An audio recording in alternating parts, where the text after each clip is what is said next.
Hey,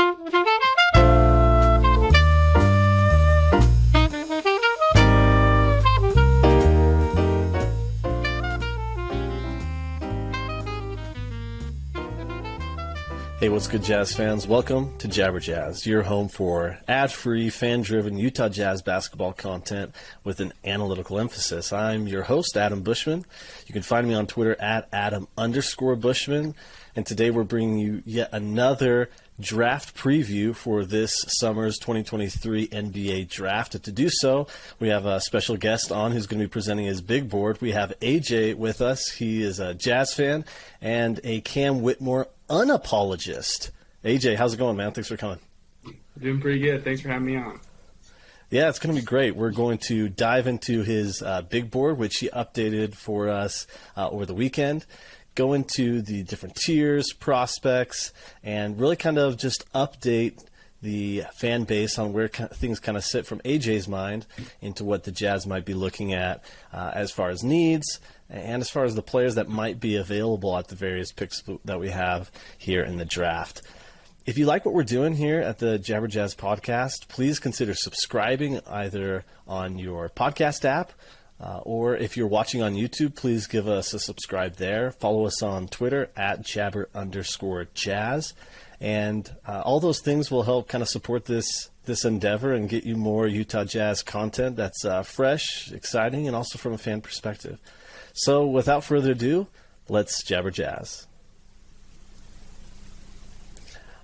All right, AJ. So we got your board here, which has some unique wrinkles to it that we're going to dive into. But before we do, I'd love to just get your perspective on what kind of your draft evaluation process is. You know, what you kind of look for, what matters, doesn't matter to you relative to what kind of the industry thinks. A little bit of that. Give us a preview into your process. Yeah, so when I actually first started this year, kind of when we traded Rudy and Don, and it was kind of clear that we were headed this direction, my big thing was I've never really dived in this deep into a draft, so I kind of just started compiling, big boards from kind of the main, people that work on the draft, and kind of compiling a consensus. From there, there's kind of a lot that goes into it. There's really smart people that are paid to do this. So their opinion obviously matters. But from then, I just wanted to kind of use that to get an idea of where people were going, kind of what range you could find these different guys in. And then you kind of just have to watch the games. You have to compare the tape to the numbers and see what matches up. Yeah, that's great.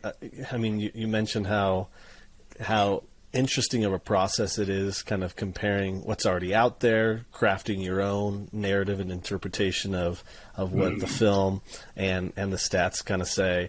I mentioned over the weekend on Twitter that I'm just so impressed with everybody who are compiling their boards and offering their opinions on prospects, because it truly is no small feat to try to be holistic and comprehensive with your analysis and your evaluation of prospects relative to each other, relative to past and current players. So it really is no small feat, absolutely. Right, and I think it's been a lot of fun to see different Jazz fans kind of buy into this direction that we're kind of headed, and look at all these different players and how they could fit with the team going forward and stuff like that. So it's been a lot of fun. Yeah, as truly engaging and exciting as was this past era of the Utah Jazz with Rudy Gobert and Donovan Mitchell under the tutelage of Quinn Snyder, with Joe Ingles and Bojan Bogdanovic, and all of the wrinkles and all of the excitement that was built up from that era, there really truly is something just special about diving into the unknown that is prospects, the draft, college basketball, and kind of seeing these players kind of grow up, and you're kind of there along for the ride. We had that with Rudy, we had that with Donovan, even Joe Ingles and others. And so it is exciting in a unique way to kind of be starting a new chapter that already has some really, really big balances in in Lauri Markkanen, Walker Kessler, Oshai Abaji. So we've already kind of got those check marks all ready to go, and so it really is kind of a fun chapter we're heading into. Yeah, it is. And I mean, with that last group, it was pretty clear that we reached the ceiling. And so it's kind of fun to just be kind of head first and, what feels like kind of just a limitless, sky's the limit type of situation going forward. So, yeah. There's a lot of unique things about this draft. I mean, we've never had a prospect like Victor Wembanyama, for example. But one other kind of component to this draft is the depth there is with the wing position. And I feel like we throw that term around a lot. It isn't conventional to the traditional positions of the court. Mm-hmm. It is kind of like a hybrid or new concept that is kind of floated into the basketball verse over the last decade. I'm curious, how have you kind of internalized and come to understood the term wing, and what are your thoughts on the wings in the draft generally? Yeah, so I think the first thing that kind of jumps off when you hear the word wing, and we just talk about wings in general, is the versatility, right? So you want these guys that are big and can defend multiple positions, but also guys that offensively they can handle the ball, they can space the floor, they can shoot, they can drive, they can finish. So I mean, that's kind of the name of the game, and we've heard the Jazz talk about with their team building strategy. They want guys that can dribble, pass, and shoot. You have to be able to have positional size. You have to be able to defend. Basically, the blueprint that the Boston Celtics, have used to build their team around. In particular, like the one example I have is Andrew Wiggins last year for the Warriors. I mean, he was kind of a guy. He came out. He was the number one draft pick. But he didn't really do much. I mean, he scored a lot. He's kind of viewed as an empty stats guy with Minnesota until he goes to the Warriors, and he was the second best player on a championship team last year. I mean, his versatility defensively, his ability to guard. I mean, he guarded Ja Morant. He guarded Tatum and Brown. It just those wings, those kind of just. I think Bill Simmons refers to them as apex predators. Those are just the guys you kind of want to build your team around. So yeah. Yeah, I thought you explained it really well there. It's kind of like the intersection of every skill that you'd want in a basketball player. Exactly. The perfect kind of mix of ball handling, athleticism, quickness, speed, ability to shoot, finishing, all of those different skills that make basketball players good. Wings, we've kind of understood them to mean the best, intersection of all those skills. And what's exciting is that this draft has, a fair number of those. Outside of positions, though, you mentioned how the Jazz have been, reportedly really interested in positional size, versatility. But even expounding beyond that, what do you personally feel like the Jazz need? At this point in the season, the team has gotten this collection of players that basically fell into their lap. And they took the entire year to see what was long-term, what's short-term, and what really isn't in the cards at all. And now we have a fairly good sense of what that might be. So what's next? What are the skills, positions, or any sort of need that you kind of feel the Jazz should be pursuing this offseason and beyond? Yeah, so I think the biggest thing that they should be looking for is just talent in general. I mean, for as awesome as Lowry and Walker and Ochai are, we're still really young or fresh into this rebuild. So at every point in the draft, I think best player available is kind of the most important thing. But on top of that, I mean, Walker, he looks like he's ready to just sign him up for the next 10, 15 years of being our starting center. And that's a great thing to have. Lowry's a versatile kind of front court option too, so you can have him at the 3 or the 4. And then Ochai, Tony's gone on and said that the Jazz view him as a 2-guard, so you kind of are just looking for guys that fit in with that. I do still like Colin Sexton a lot. I don't know if he'll be a starting point guard ever, but definitely a bench piece going forward. So from there, I think, in my opinion, I think the Jazz should try to find a wing to place next to Lowry and Walker in the front court. So like a Cam Whitmore, or Brandon Miller. I even like a Sar Thompson to kind of slide in there. But Jarris Walker, he's a versatile player.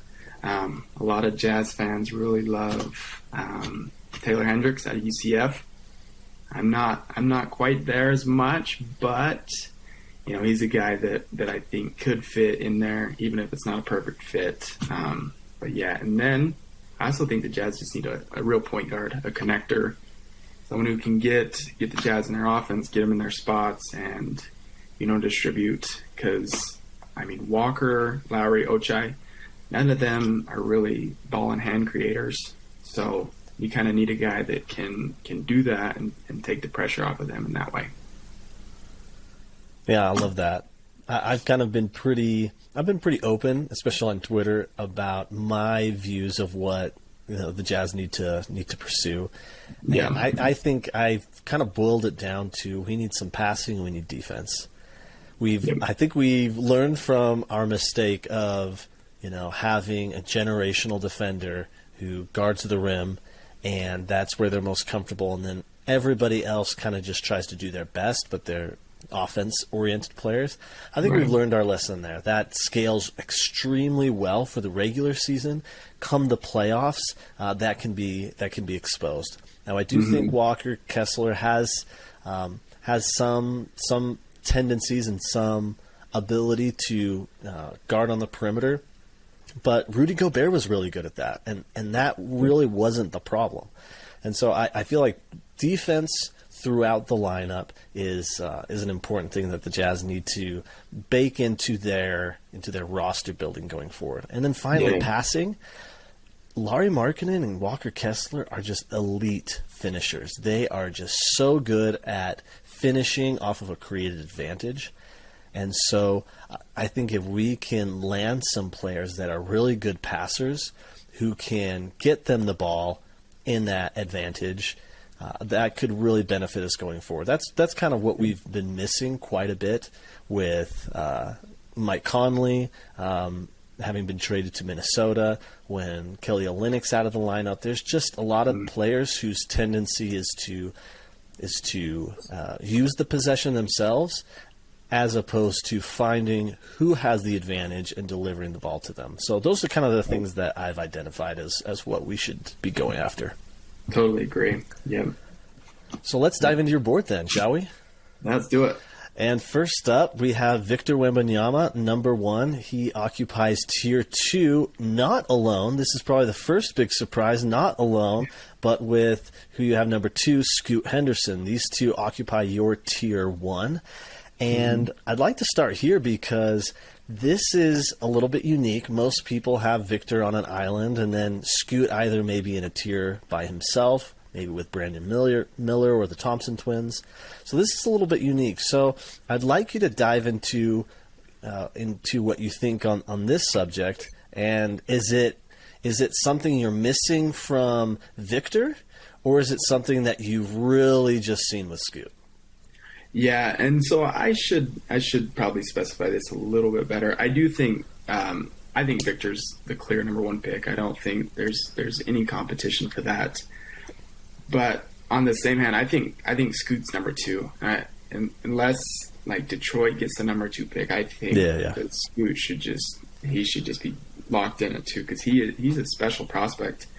I mean, if you remember before that game in Nevada before the season where Victor and Scoot played, there was some real conversations about, well, I think Scoot should be number 1, and obviously Victor just went crazy and kind of showed why that wasn't the case. But some names that I wrote down here with Scoot, I wrote Derrick Rose, John Wall, John Morant, and then I also wrote Chris Paul.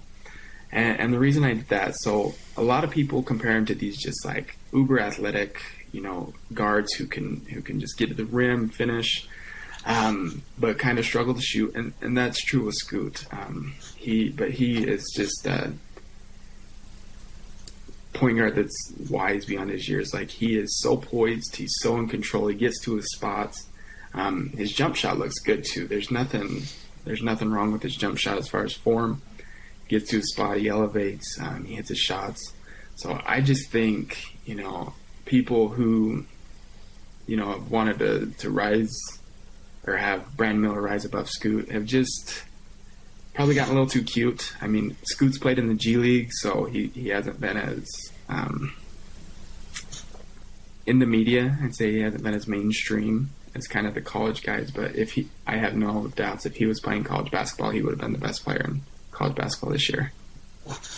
Yeah, you bring up a great point about, I guess, just the access or the spotlight that's been placed on Victor, Scoot, Thompson twins. These guys are in other leagues, and at the start of the season, prior to college basketball really tipping off, they got a lot of national media buzz. People were talking about them, tuning into the games. But once college basketball kind of kicked off, really the spotlight, turned away, and rightfully so. Brandon Miller has gotten a ton of praise and has flown up draft boards. I think one of the things that has kind of complicated that in terms of analysis is Brandon Miller has shot so well, whereas Scoot, there are some concerns over his shot. I have my own view, which I'll share in a second. But what do you kind of say about the concern over Scoot's shooting?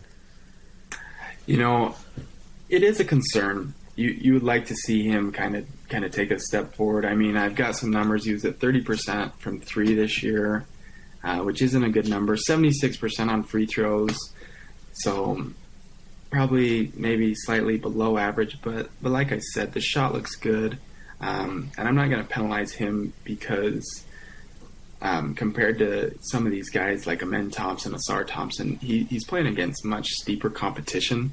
I mean, the G League it's a good league. There's a lot of former draft picks, former NBA players that are trying to get back. I mean, we saw Chris Dunn, we saw Luka Šamanić. Like, these guys stepped in and they played really well for the Jazz.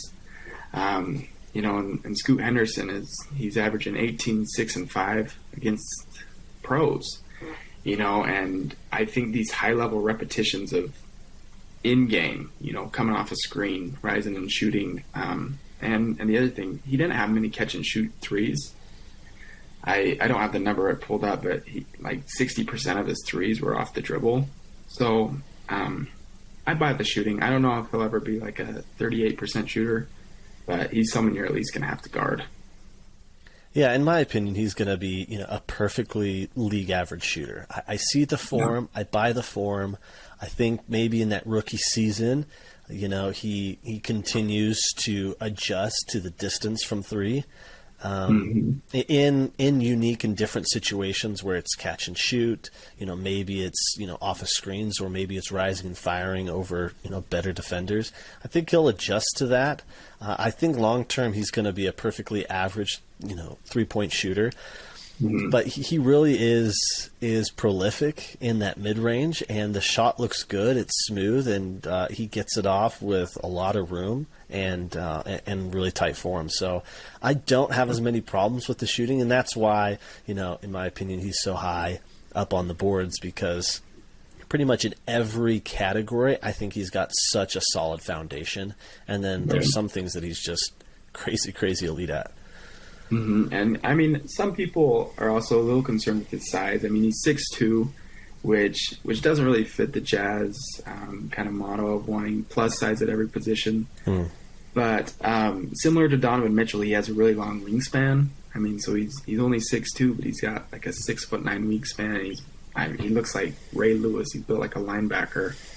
So physically, I don't have any problems with him. I mean, Donovan Mitchell had his kind of shortcomings on the defensive end, but I think that was more effort driven than anything. So as long as Scoot competes on that end, I don't see any problems. Honestly, I think a perfect team for him would be Orlando. They already have guys who can operate with the ball in hand. They got a lot of athletes. And so he can get off ball. He can, get out and transition, really be effective. And I think he would provide them some really, really, some really competent, guard defense. I think he's active. I think he's strong. I think he keeps his body in the right positions, and I think he's pretty aware on that end too. So, unless the Jazz, pop into the lottery, we're not really in play for Scoot, but he's a fantastic player. He is, yeah, absolutely. So let's dive into Tier 2 then. The Jazz are likely to be, competing for the services of these players. Either perhaps one of them falls to the Jazz. Maybe the Jazz are, looking to make some trades to either move up or snag, a player from a team who's already picked someone in this range.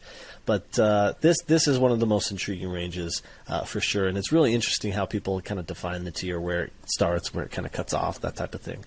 So you got Cam Whitmore, number 3. This is in Tier 2. Amen Thompson, number 4. Brandon Miller, number 5. Osar Thompson, 6. And Jarris Walker at 7, rounding out that Tier 2. So let's start with the big name right up there at the top, which is your guy, Cam Whitmore. My guy. What is it about Cam?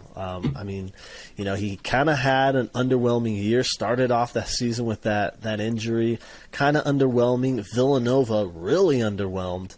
But what did you still see from Cam that has him as pretty uniquely the number 3 player on your board? Yeah, I don't know as if I've seen anyone else that has Cam Whitmore at 3. So it is unique, and to be completely honest, I kind of have 3 through 5 interchangeable on my board. Cam, Amen, and Brandon Miller, I think are all just really special prospects. The thing about Cam is his combination of kind of that positional versatility. He's that just crazy athletic wing. He's a fluid athlete. The way he moves, he's explosive. He's got a developing shot. But then the age, he won't even turn 19 years old until after the draft. Compared to both Amen and Brandon Miller, they're going to be 21 for most of their rookie season, and that's basically a year and a half, 2 years older than Cam Whitmore. And I've kind of had a hard time answering how much does age mean when evaluating prospects, but at the same time, I think someone with those tools, they kind of had the profile he did coming into the season. I just think you can't overlook that, and he's a guy I'd love for the Jazz to take. Love Cam Whitmore. I got a couple numbers for you. He was, like you mentioned, so he had thumb surgery before the season on his shooting hand.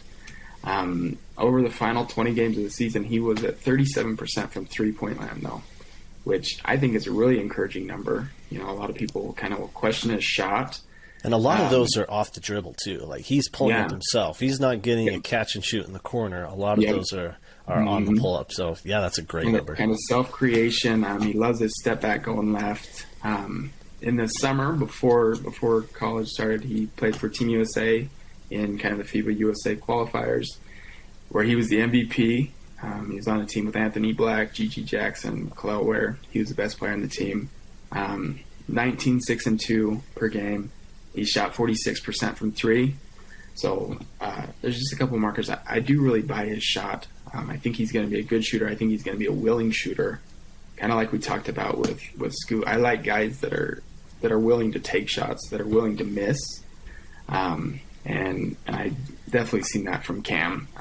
The Thompson twins, I'm not so sure kind of how willing they're going to be to shoot the ball, but anyway. And then Kevin Pelton, he did a kind of a stat-based projection on ESPN. I don't know if you read it or not, but he had Cam Whitmore ranked 3rd. The only people to match or exceed his 2-point percentage and steal rate were Mikal Bridges, Zion Williamson, and Paul Reed. So that's my guy. I kind of dug my heels in, and I'm sticking with it because I think he's gonna be awesome. And he's a guy I hope slides down to somewhere the Jazz can go snag him. Yeah, absolutely. Honestly, the best thing that probably could have happened for the Utah Jazz in a pursuit of a Cam Whitmore is that he went to, a program that has kind of underwhelmed, that is trying to find itself with new head coach, and that he kind of had a slow start, started falling down people's boards, and even still, people have him hovering around 6, 7, nobody near as high as 3. But that anecdote from Kevin Pelton's stat-based projection is quite interesting. The one thing I'm curious on Cam, there are some games where you kind of saw him just float through the game. You never felt his presence. You kind of never saw those big highlights and just like, I'm clearly the best player on the floor type moments. Obviously, you had games that were the complete opposite, but how do you explain that phenomenon? Does it concern you at all? Well, I don't know. Clearly, at 3, it probably doesn't. But it does concern me a little bit, yeah. Anytime you have these guys that should be the best player out there, and they just kind of, like, because he had a number of games where he was like 4 points, 6 points. It's like, Cam. I did watch a lot of Villanova, though. Yeah. And, it was frustrating because going into the season, you're like, oh, he's going to Villanova. He's going to kind of learn to play basketball the right way. You get Mikal Bridges, Josh Hart, guys like that have come out and just really had a good career. But it was frustrating to watch. My frustrations, they didn't really use him. A lot of times they just stuck him in the corner. They kind of let some of the upperclassmen just, have the ball. And Villanova's season changed when I'm blanking on his name, but their point guard came back from injury. Their season changed, and I think Cam was much more productive, much more efficient after that. And he showed flashes when they would give him the ball, they'd let him create and pick and roll. I just liked what I saw. So it does concern me a little bit, but I think it's just kind of the growth that he'll take as he develops. Yeah, it's interesting. I mean, you kind of think, just about a situation that us common folk might be in. You're seen as kind of like the expert in a subject at work, potentially. And you get in a meeting with everybody, and the, head of the meeting, maybe the executive, is going to everybody else about the topic except for you. Like, does that really make you want to participate, give your all, that type of thing? Maybe there's something there. Sometimes I try to find, commonplace or common, folk situations that might approximate in the workplace what someone might go through in that situation. So, Cam Whitmore, such a beast. I was really excited about him at the start of the season. Admittedly, I probably fell into a little bit of the trap of like, oh man, what the heck is going on? But the more I'm digging in, talking to folks like you, I'm really coming back around on Cam. He's phenomenal. Yeah, and really the only players that compete from an age standpoint with him that are going in this range are other players that we're going to be talking about, Gigi Jackson and Dariq Whitehead. Everybody else kind of up in this top range. Even Victor is, a good, 8 months older than Cam Whitmore. Yeah, for sure. All right, so let's wrap up tier 2. So Cam Whitmore 3 all the way through Jarris Walker at 7. Let's wrap this tier up by just talking maybe about ceiling and floor for these players. Like, how high could this group of players, if things break right for them, how high could they go? We talking, just starters, all-stars, all-NBA, MVP, competitors? Like, how high could you see the floor being if things break right? Obviously, if everything breaks right for one of these guys, right? Just like anybody, things could, turn out incredibly. But give me your approximation of what the ceiling and floor might be for this group in general. Yeah, so kind of this group, the thing that stands out is I think, they're all going to be quality starters. I think you can kind of bank on that. They all have just tools or skill sets that they can tap into that are just going to be, that's just going to keep them on the floor. So I think all these guys also have all-star potential. Jarris Walker, I'm not sure his offensive ceiling is as high as some of these other guys, but defensively, he's awesome. I think Cam Whitmore can be awesome defensively, maybe even all NBA or all defense level.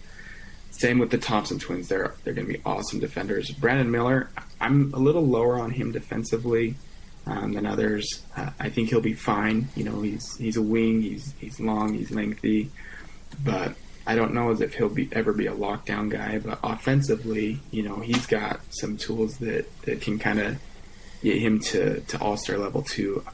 With him, I see kind of a Brandon Ingram type player. He's a little more three-point oriented than Brandon Miller or than Brandon Ingram is. But yeah, I think they're similar players, and yeah, I love this group. If someone from this group falls to the Jazz, or if the Jazz jump up into one of those 4 spots, I'll just be super excited because I love this group. Yeah, it really is a tremendous group, and Jarris Walker's to me what Cam Whitmore is to you. That's your guy? Yeah, that's my guy, Jarris Walker. I am really encouraged by his offense. He went to kind of like the opposite situation as Villanova on the opposite extreme. Everybody there is good. Everybody there is kind of entrenched in a system, so you get a role and you play it. There were times where, for good reason, was just a system player, was just in the corner, right? As opposed to Cam, it's like, hey, you're in the corner, we need you elsewhere, that type of thing. But what really stands out to me with Walker is just his defense and his passing. Again, two of the things that I think the Jazz need most. I'm intrigued by him starting next to Kessler and Laurie, and then I'm intrigued by him getting 10 minutes a night, at center in a big lineup with him, Markkanen, and Abaji, and maybe some others. So, that's my guy that I'm really excited about, and he's in this group for good reason, I think. Yeah, and the thing I'd say about Jarris is, even though he was kind of a system player, and he didn't always have the ball in their hands because you have guys like Marcus Sasser. He still found ways to be impactful. Oh yeah, he was always impacting the game. Athletically, he's a phenomenal athlete. So I'm super high on Jarris Walker too. But yeah. Okay, so let's transition into tier 3. The Jazz are going to have a pick smack in the middle of this tier 3 for you. So these players. I think even by consensus rankings, the Jazz are definitely going to have a shot at 2 to 3 of these players. Even if all of the players from the upper tiers kind of go in the order you have them, the Jazz are going to have a good shot at 2 or 3 of these guys to pick, even without moving up. So let's dive into it. At number 8, you have Cason Wallace. At number 9, Anthony Black. 10, Gigi Jackson. 11, Dariq Whitehead, and number 12, Taylor Hendricks. So let's talk Cason Wallace here for a second. Recently, I think after the tournament, consensus rankings has started pushing Cason Wallace up. I've even seen a couple boards have him 6, 7, which is really, really interesting, given that the biggest knock on him is he doesn't quite have the ceiling. Like, he's got a tremendous foundation and basically everything you want in a basketball player, but he doesn't quite have the ceiling. So what do you say to those who dismiss the ceiling of Wallace? Yeah. I also am a little dismissive of his ceiling. I think he's going to be a high-level starter. My comparison for him is Drew Holiday. Yeah. So I think... like Drew, if he ever hits the level of Drew Holiday, you're going to be extremely excited. But at the same time, I think you're kind of looking at a starter, kind of a fringe all-star player at best. But that's someone that you want on your team every day of the week. I mean, we're talking, someone that can run the offense, and then just really defend the best of them. So I think he is a perfect fit for the Jazz. He's a winning player. He's gonna pitch into the culture that the Jazz already have in place, and I'm extremely excited. One thing about him, he is a better scorer than I think he gets credit for. Kind of the Kentucky team was a weird season for them. They didn't have much spacing. Oscar Tshiebwe was kind of in the middle of things. Jacob Toppin, not a great shooter. But Kaysen Wallace, he was at 59% on pull-ups within like 20 feet of the hoop. So he really is a pretty solid shooter. That ranked in the 97th percentile. One of the things that I don't like about Kaysen, and it's something you kind of touched on with Cam, I feel like he's just too passive sometimes. Like one time there was like a Saturday game I was super excited to watch.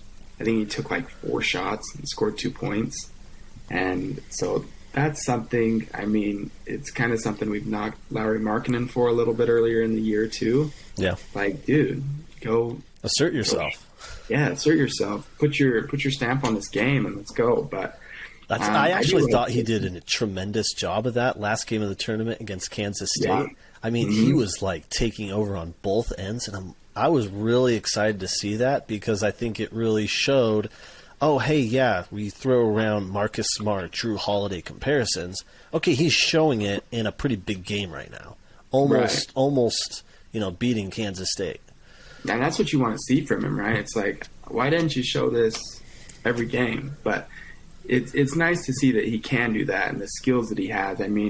He went 21 points, 9 rebounds, 4 assists, 2 steals. He was 9-11 shooting against Kansas. Like, he had a great game, and he looked awesome. And hopefully that doesn't catapult him past the Jazz pick.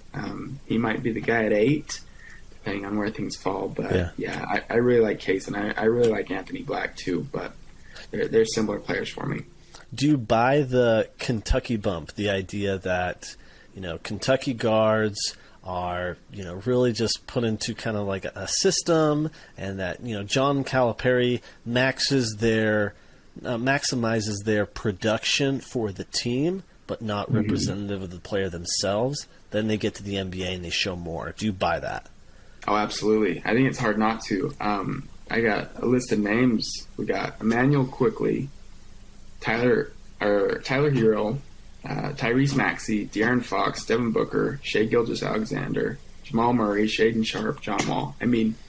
These Kentucky guys, there's a very short list of guys that don't pan out. So,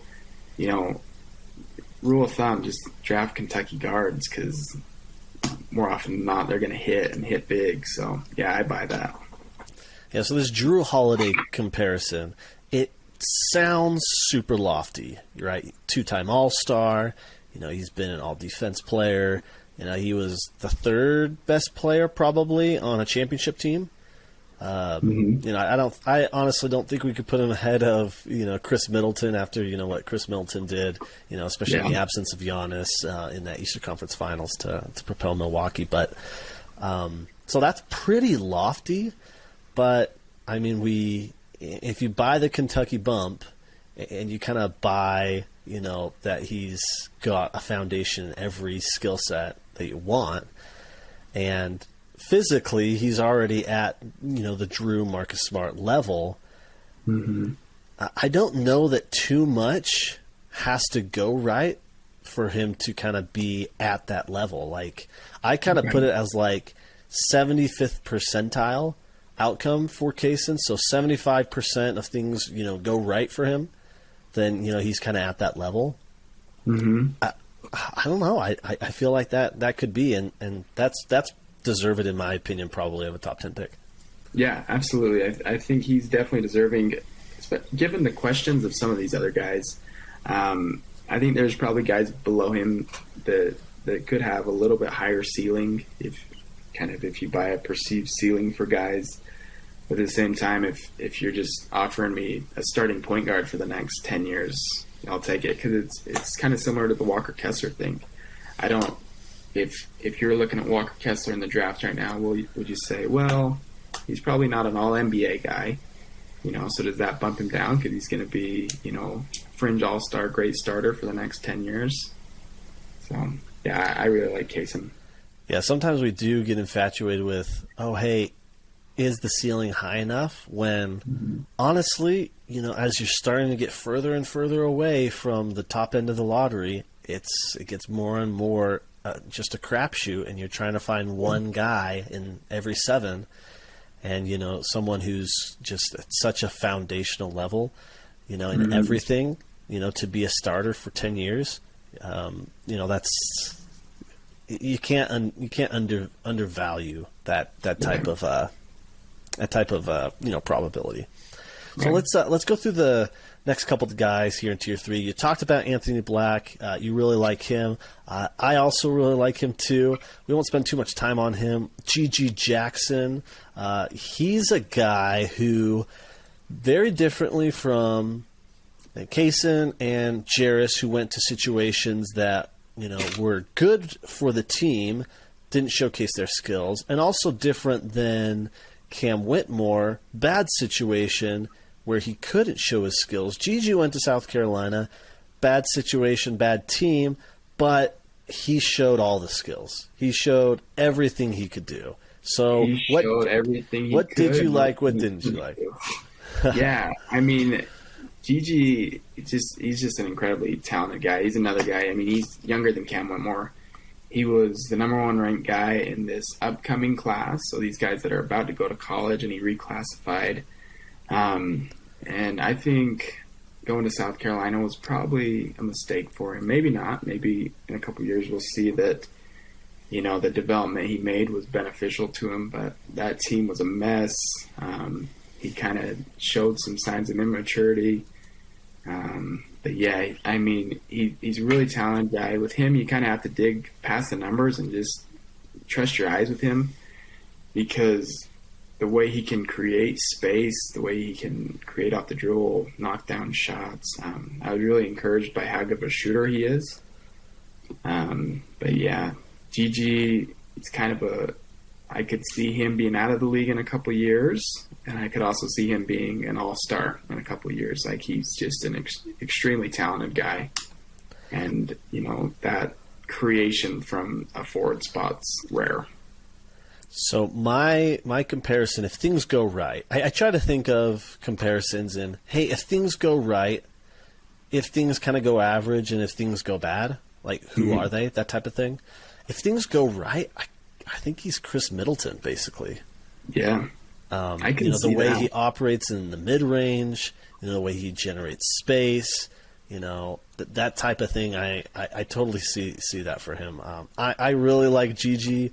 I think for me the appeal is in the process, as opposed to the results. The results just weren't there, but the process, how he was getting his shots, tons of contested looks, all created all by himself, at barely 18 years old. Right? He's, I think he's 4 or 5 months younger than even Cam Whitmore. So, like, the dude is just super, super young and, great frame. He's already filled out 6'9", 6'10". I mean, I'd be really, really excited if the Jazz got him. And frankly, based on reading these mocks, he's going to be available at the Minnesota pick. Yeah, and he's kind of turned into my favorite guy with that Minnesota pick, because I do trust the Jazz. I trust the Jazz coaches, and if you can bring him into your situation and just let him develop the way you want, I mean, he's basically just a ball of clay that you can take and use these skills and mold them into your team. Yeah, Gigi's awesome. The thing with Gigi that I'll ask is, in 2 years, if you give Gigi 2 more years to develop and you put him on a team, so say you just slip him into that Alabama team, what do you think his numbers would have looked like? Yeah, it's really interesting. If he had entered this year on Alabama sans Brandon Miller, I think he's good. I think his numbers improve a little bit, but I think like the total volume and situations for him to display wouldn't really have been there, right? Yeah, But I say agree.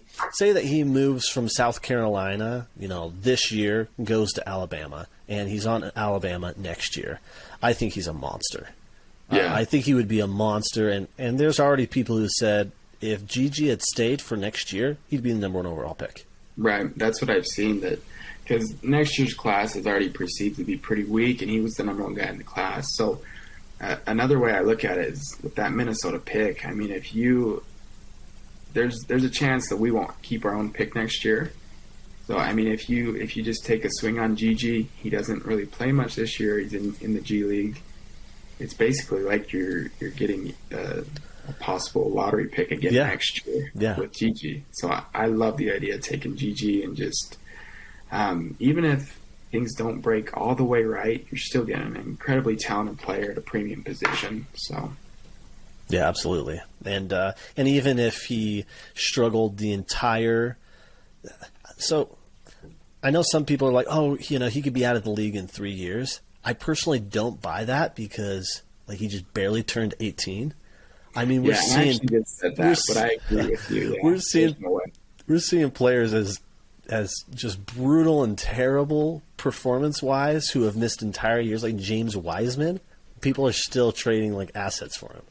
Yeah. So that's kind of where I'm like, there's literally no downside, because even if he went the entire rookie season, looked like a dumpster fire, somebody would say, hey, second draft, we can go get that guy and we'll actually give up an asset for him. And so I see zero downside with grabbing GG personally. Right. Yeah. I mean, we still got Kevin Knox kicking around the NBA because he was a top 10 pick. Yeah. I mean, just get these guys. So I agree. So let's talk Dariq Whitehead now.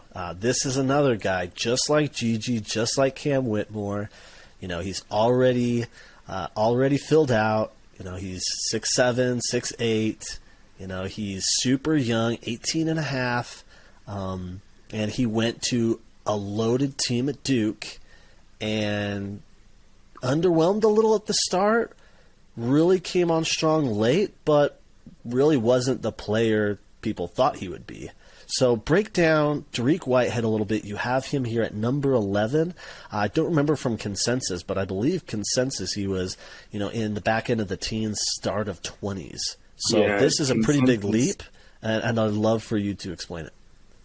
Yeah, so the consensus has him actually in the 20s. So, I mean, he's really kind of fallen off a lot of people's lottery radar, but same thing with Gigi Jackson. I mean, coming out of high school, this is one of the highest recruited guys. I believe he was like the high school player of the year. And he got off to just a really poor start. He had foot surgery right before the season. He didn't look like his burst wasn't there athletically. He didn't move well. And I think that really hindered him. In his kind of end of season interview, he was really frustrated, and I actually like seeing that from him, because I was like, this is a guy that's not content with how he played, even though I thought I remember that video. Yeah, he finished the season pretty well, but he was frustrated. He was ready to move on. So I don't know if the situation at Duke wasn't great for him, but incredibly talented.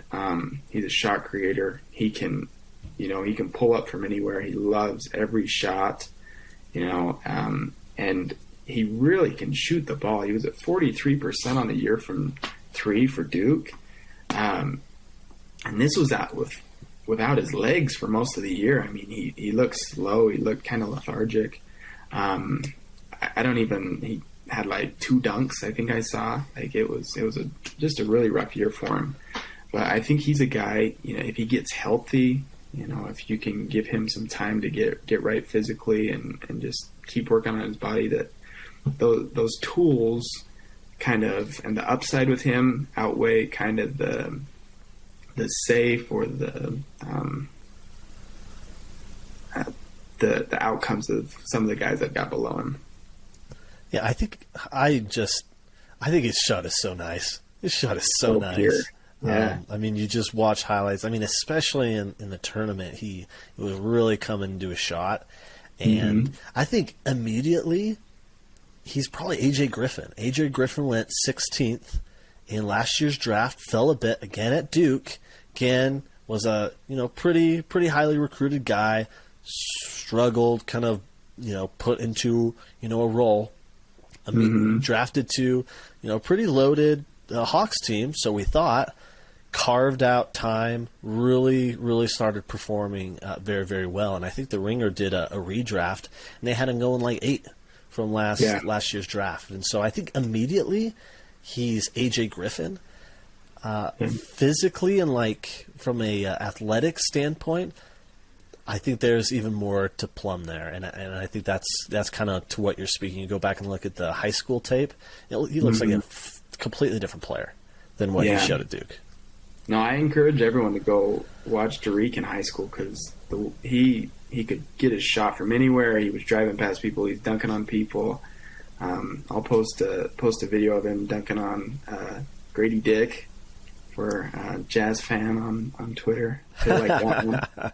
But I mean, he really is a better athlete than what he showed at Duke. So I think he's definitely another guy that's probably going to be there with the Minnesota pick. Yeah, I would say so. I'd love for them to take a swing on. So yeah, and we're gonna circle back to Derek in a second because I think he's so prolific a shooter. I want to talk about him in this class of players like Grady Dick, Jordan Hawkins, Jet Howard. So we'll do that in a second. But let's just wrap up this tier 3 here for a second with Taylor Hendricks. You mentioned you have him at 12. You're not quite buying that top 10, top 8 type love that he's starting to get. Explain and kind of maybe even share your thoughts about why it might not be an ideal fit for the Jazz. Yeah. And I would love if he went top 8 because that means someone else is coming down to the Jazz at 9. But my biggest thing with Taylor Hendricks is I think he's being mislabeled as a wing, and he moves like a big. He played the big at UCF. They used him as a screener, as a roller. He would screen, he'd pick and pop. He's a good shooter. He really is a really good shooter. His footwork doesn't look very good. He's kind of awkward getting into a shot, but he's so tall that a lot of people can't affect it. But overall, I just don't think he moves very fluidly. Okay. I think that's a problem. That's not the guy I want to put in between Markkanen and Kessler, especially where they already kind of have a lack of creation. Lowry showed some kind of towards the end of the year, but I don't think that's something that you can project him to be like a primary creator or someone that you want running pick and rolls and stuff. He's a finisher, like you said. And I think Taylor Hendricks is also a play finisher. He attacks some closeouts, but as far as creating with the ball, he just doesn't really give you anything. And he didn't really show any flashes either. Even on a bad UCF team, like he didn't show any flashes that made me think that's something that he would do in the future. Yeah, I would agree.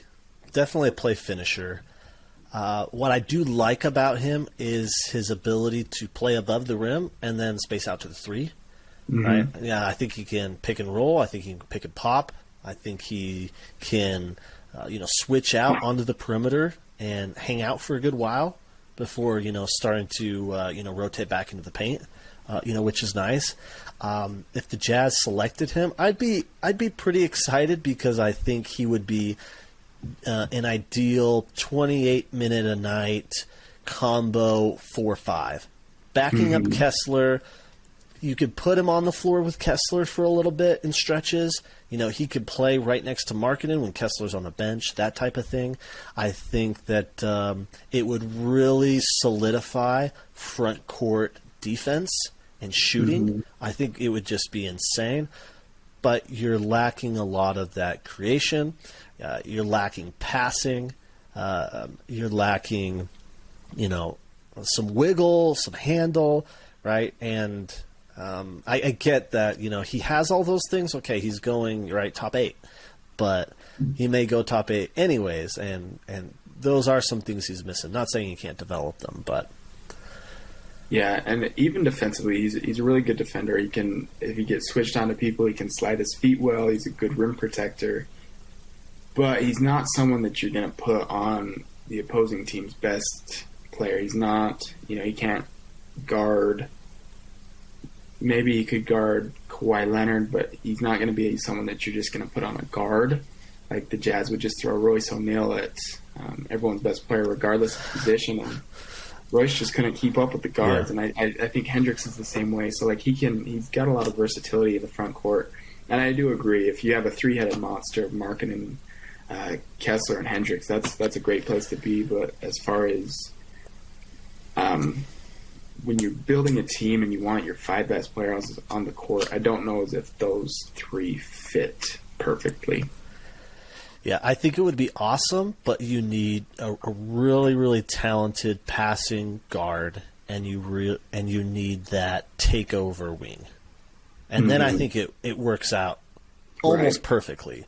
But without those, you kind of run into the same skills that you're lacking every single time. And so, like say Cam Whitmore, Jazz traded up for him, and Hendricks was available with the Wolves pick or something. I'd be ecstatic. But taking him alone, I like the fit, but again, it amplifies what I think the Jazz are still missing in someone take over who can create their own shots and a real passer. Right. And I think so. The reason I kept him in this tier is because I think at some point the talent kind of outweighs the fit component. I think he is a talented player, and he has far less questions than some of these guys below him. But yeah, he's not my favorite.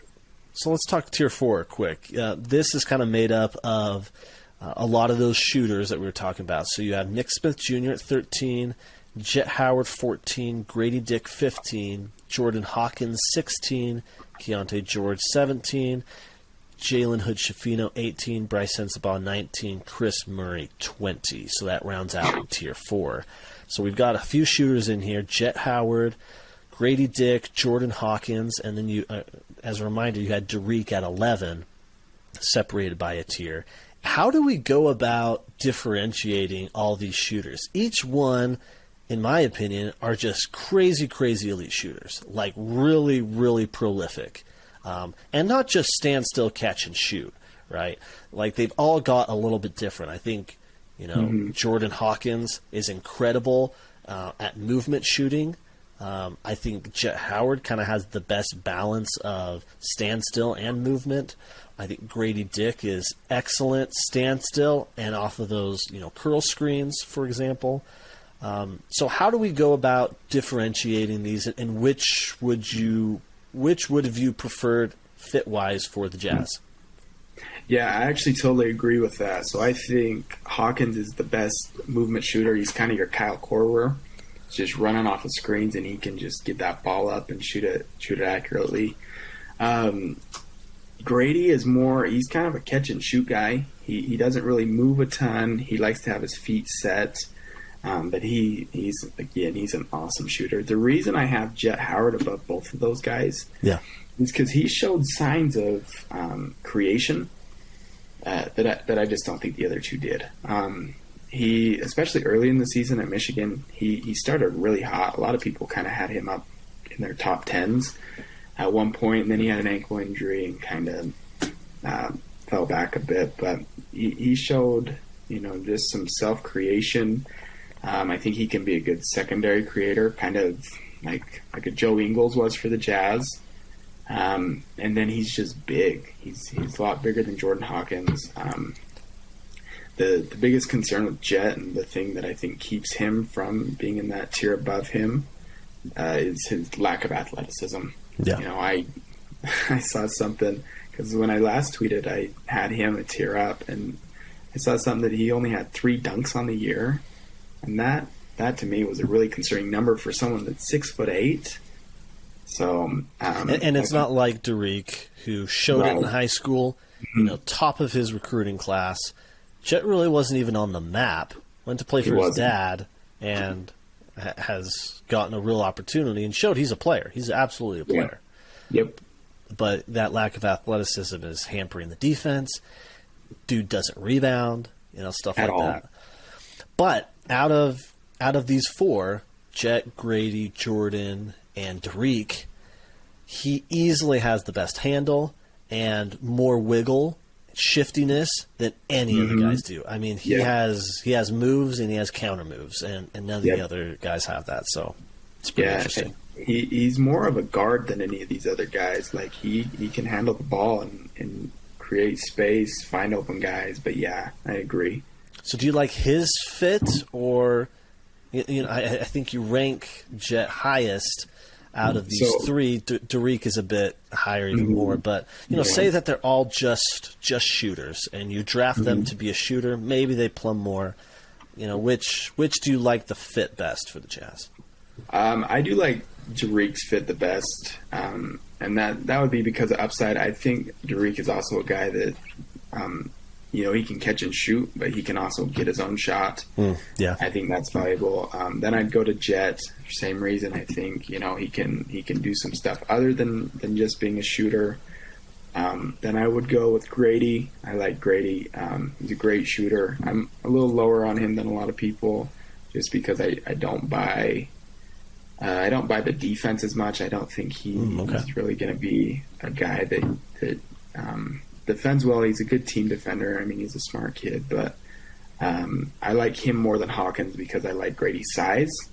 At 6'8", you can kind of hide him on a number of different players.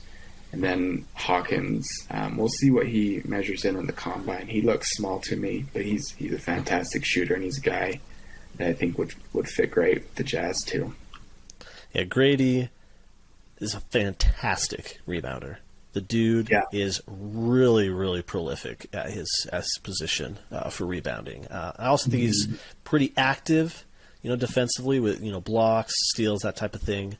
And then I feel like he's aware on defense.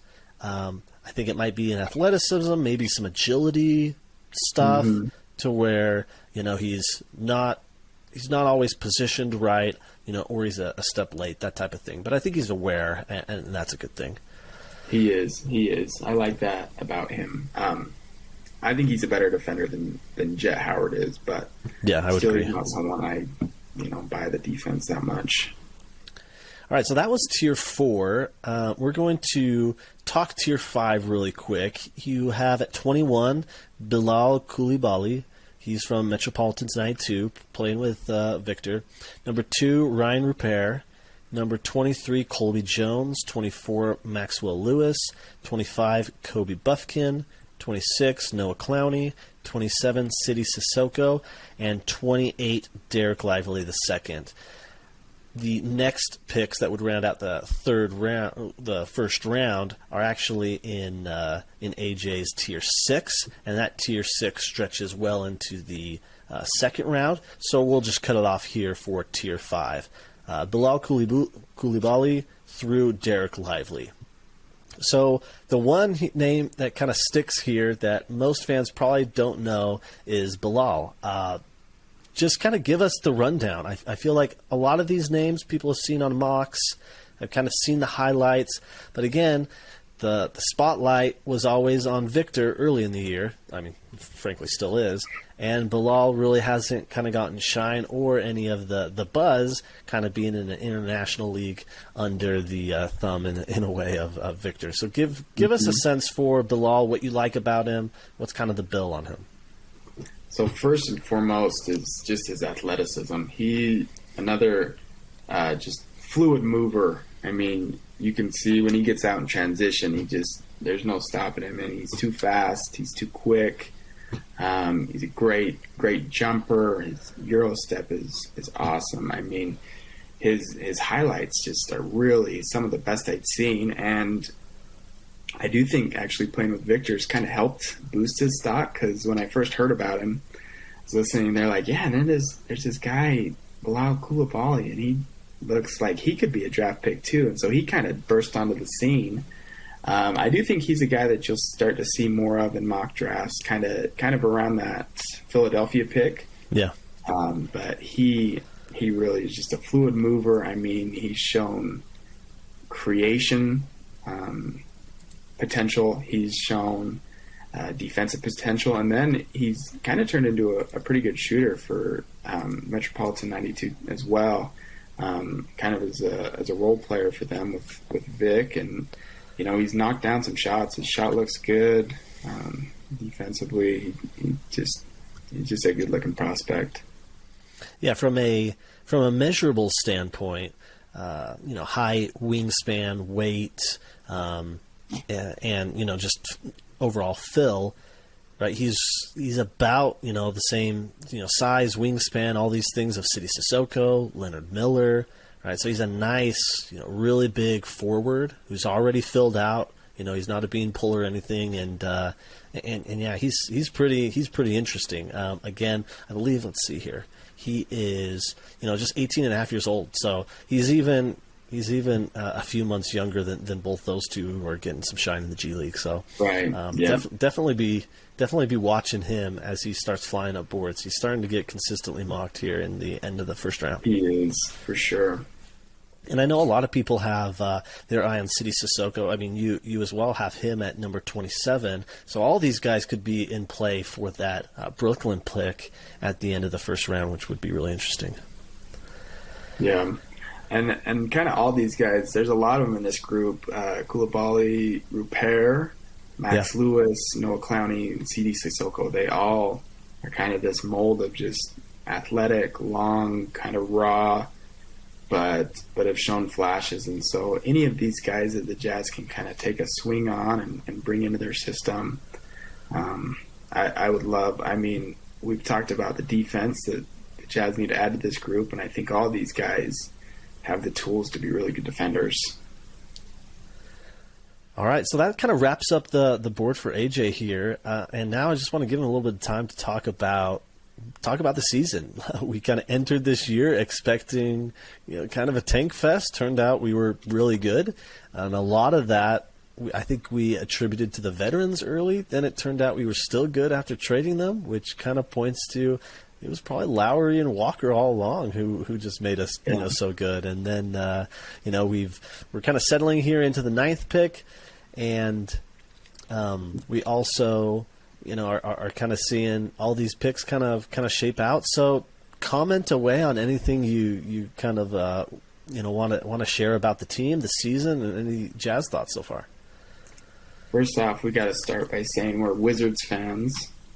That's right. And tomorrow we need a Wizards win and a couple Jazz losses to get to 8. But no, it's been a successful season, I'd say, as far as player development, building a culture, going forward. And I think Will Hardy's just been a revelation. Like, he is a phenomenal coach. Jazz are in great hands going forward. We have Walker, we have Lowry, we have Ochai, Colin Sexton. I mean, we really do have a good foundation, which is surprising considering, a year ago we were looking around and it was like Donovan Mitchell's the only guy under like 25 years old on this team. Yeah. And, I wish that we could have, navigated things to get a little bit higher draft pick. I think there was a couple games that we could have been a little more intentional with our lineups and stuff like that. But it's been a great year, and you really can't complain about these guys playing well and playing hard.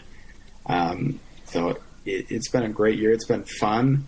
Even though I wanted them to get a better draft pick, watching these guys develop has been so much fun, and just hoping and kind of projecting what these guys are going to do in the future has been so much fun. So, so glad Lowry, Walker, Ochai. So glad we got those guys. So absolutely. All right. Well, thank you so much, AJ. And please, all of our listeners, give him a follow on Twitter at AJ3Jazz1.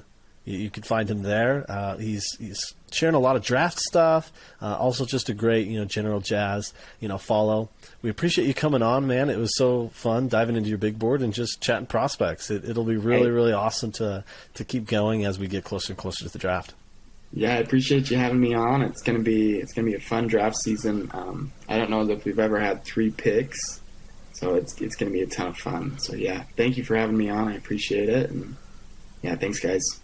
Yeah, it was my pleasure. All right, so we're going to leave you guys as kind of we always do. Please subscribe to the podcast if you haven't yet. If you're on YouTube, give us a subscription too as we're putting out these videos. And please give us a follow at @jabber_jazz on Twitter. And as is customary here, we're going to leave you with some sounds of jazz.